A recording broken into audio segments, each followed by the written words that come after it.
கைப்புள்ள கட்டதுரை பல வருஷம் கழிச்சு சுந்தர் சி ஓபன் பண்ண ரகசியம் இவ்ளோ இருக்கா இதுல. இயக்குனர் சுந்தர் சி இயக்கத்தில் 2003ஆம் ஆண்டில் தமிழில் வெளிவந்த ஒரு அதிரடி நகைச்சுவை திரைப்படம் தான் வின்னர். இந்த படத்தில் நடிகர் பிரசாந்த் ஹீரோ ரோலில் நடித்திருந்தார். மேலும் பிரசாந்துக்கு ஜோடியாக கிரண் ரத்தோட் நடித்திருந்தார். மேலும் விஜயகுமார், நம்பியார் மற்றும் ரியாஸ் கான் ஆகியோர்கள் துணை வேடங்களில் நடித்திருந்தனர்.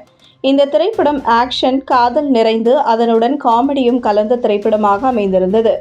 இந்த திரைப்படத்தில் வடிவேலுதான் காமெடியனாக நடித்திருந்தார். இதில் அவர் வருத்தப்படாத வாலிபர் சங்கம் எனும் ஒரு சங்கத்தினை வைத்து செய்யும் வேலைகளில் மாட்டிக்கொண்டு அடி வாங்குவது போன்ற காமெடி காட்சிகள் அமைந்திருந்தது.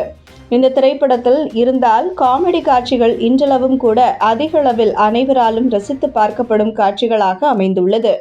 மேலும் வடிவேலு அந்த படத்தில் கூறிய டயலாக்குகள் எல்லாம் பயன்படுத்தி வாட்ஸ்அப்பில் அனுப்பப்படும் ஸ்டிக்கர்களாக கூட இன்றும் பயன்படுத்தப்பட்டு வருகிறது.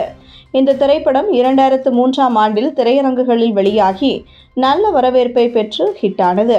இதைத் தொடர்ந்து தற்போது இந்த திரைப்படத்தின் இயக்குனரான சுந்தர் சி அரண்மனை 4 திரைப்படத்தினை இயக்கி வருகிறார். இந்த நிலையில் அரண்மனை 4 திரைப்படத்திற்கான ப்ரமோஷன் நிகழ்ச்சியில் கலந்து கொண்ட போது அவர் ஒரு செய்தியினை பகிர்ந்துள்ளார். அது என்னவென்றால், தெலுங்கில் ஹிட்டான திரைப்படங்களை வைத்து ஒரு ரீமேக் திரைப்படம் எடுக்க வேண்டும் என்று ஒரு தயாரிப்பாளர் சுந்தர் சியை அழைத்திருந்தாராம். அதைத் தொடர்ந்து சுந்தர் சியும் அந்த திரைப்படங்களை பார்த்து கொண்டிருந்தாராம். அப்போது அந்த திரைப்படத்தில் அமைந்திருக்கும் காட்சிகள் சுந்தர் சி இயக்கிய 3 திரைப்படங்களை காப்பி அடித்து எடுக்கப்பட்ட திரைப்படமாக உள்ளது என்று மிகவும் அதிர்ச்சி அடைந்துள்ளார். இவ்வாறு என்னிடம் உரிமம் வாங்காமல் என்னுடைய திரைப்படத்தை காப்பி அடித்து எடுத்ததால் அதை பழிவாங்கும் வகையில் 4 திரைப்படங்களை காப்பி அடித்து எடுக்கப்பட்ட திரைப்படம்தான் வின்னர் திரைப்படம் என்று கூறியுள்ளார். அது என்ன காட்சி என்றால், வின்னர் திரைப்படத்தில் ஹீரோயின் ஆபத்தில் மாட்டிக்கொண்டு கத்தும் பொழுது பிரசாந்த் வரை காப்பாற்ற ஓடி வரும் பொழுது நடுவில் வடிவேலு நான் வந்துவிட்டேன் என்று ஓடி வருவார். அப்போது கீழே உள்ள ஒரு மேட்டில் கோலி குண்டுகளில் கால் வைத்து அதில் வழுக்கி விழுவார். இதுபோன்ற காட்சியை மாற்றி அமைத்ததாக சுந்தர் சி அவர்கள் கூறியிருந்தார்கள்.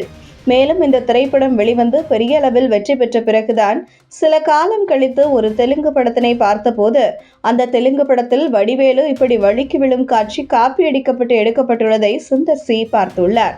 இதைத் தொடர்ந்து அவர் கூறியிருப்பது என்னவென்றால், சுந்தர் சி தெலுங்கில் இருந்துதான் அந்த காட்சியை காப்பியடித்து சில மாற்றங்கள் மட்டும் செய்து தன்னுடைய படத்தில் காமெடி காட்சியாக அமைந்திருக்கிறார். ஆனால் இது தெரியாமல் வின்னர் திரைப்படத்தில் அமைந்திருந்த அந்த காமெடி காட்சியை மீண்டும் ஒரு தெலுங்கு திரைப்படத்தில் காப்பியடித்து படம் எடுத்துள்ளதை பற்றி சுந்தர் சி அவர்கள் கூறியுள்ளார். இவ்வாறு அவர் கூறியிருப்பதை கேட்கும் பொழுது இப்படியும் கூட ஒரு திரைப்படத்தை பார்த்து மற்றொரு திரைப்படம் எடுக்கப்படுகிறதா என்று அனைவரும் நினைக்கின்றனர்.